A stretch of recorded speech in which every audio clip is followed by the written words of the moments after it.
The Intergenerational Effects of Genocide Trauma by Madeline Brown. The next few images are examples of what typical families looked like during both the Holocaust and the Armenian Genocide. Throughout this presentation, I would like to describe the thesis and the research behind the belief that humans might, biologically, be products of their parents' environments. Many researchers have previously established that survivors of the Holocaust have altered levels of stress hormones compared with other Jewish adults of the same age. Epigenetic inheritance is also a topic of discussion within intergenerational trauma. Epigenetic inheritance is the effect of one's environment on their DNA. Epigenetic changes often serve to biologically prepare offspring for an environment similar to that of their parents. Scientists have found that children of sufferers are more susceptible to PTSD. They also have lower levels of cortisol, a human hormone that helps the body return to normal after trauma. Low cortisol levels can cause depression, emotional hypersensitivity, and social anxiety. I want to argue that children of genocidal trauma experiencers ultimately suffer from genetic conditions as a product of their parents' environments. I am one of the only people in our class presenting this topic, so hopefully I can raise awareness through education and this presentation.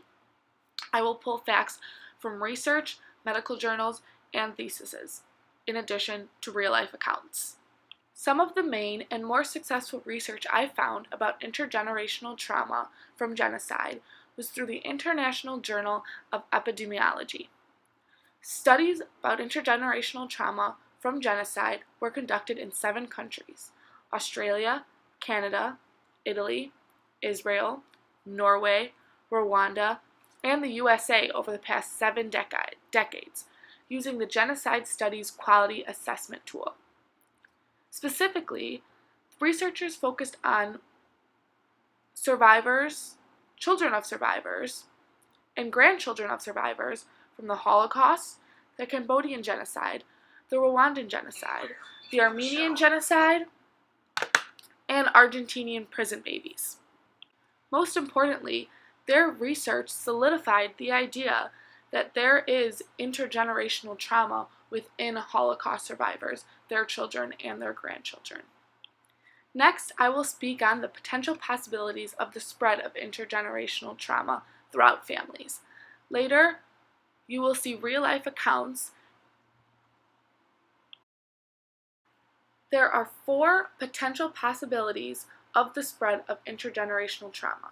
The first being psychodynamic, when an older person unconsciously externalizes their traumatized self onto a developing child's personality. The second, sociocultural, transmission within culture. The third, family systems, unconscious and conscious transmission of parental traumatization always takes place in a certain familial environment. Fourth, biological. Biological models of trauma transmission are based on the assumption that there may be genetic and/or a biochemical transmission of all or parts of a person's illness.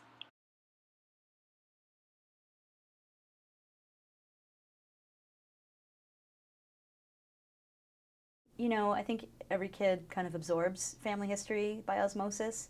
No one ever said, hey, we're Holocaust survivors, for example. It was just in there. I don't remember anyone telling me. And it wasn't like I put 2 and 2 together and, oh, they're X number of years old and they're all from Poland. I never thought of that.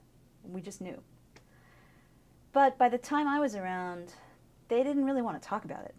And I'm not sure they ever did, although my mom says that occasionally when they were kids, they used to ambush them with it. Like they'd be driving, pulling out of the gas station in New Jersey or something, and suddenly my grandfather would say some awful thing about the past.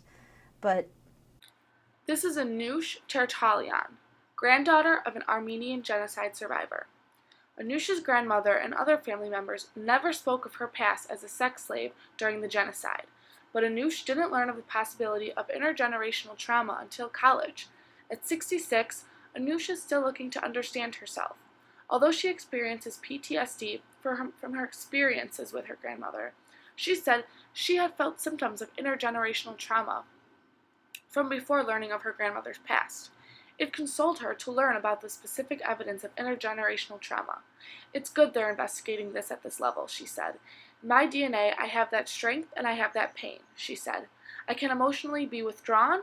I think it's because in order for my grandmother to survive, she couldn't have her full senses.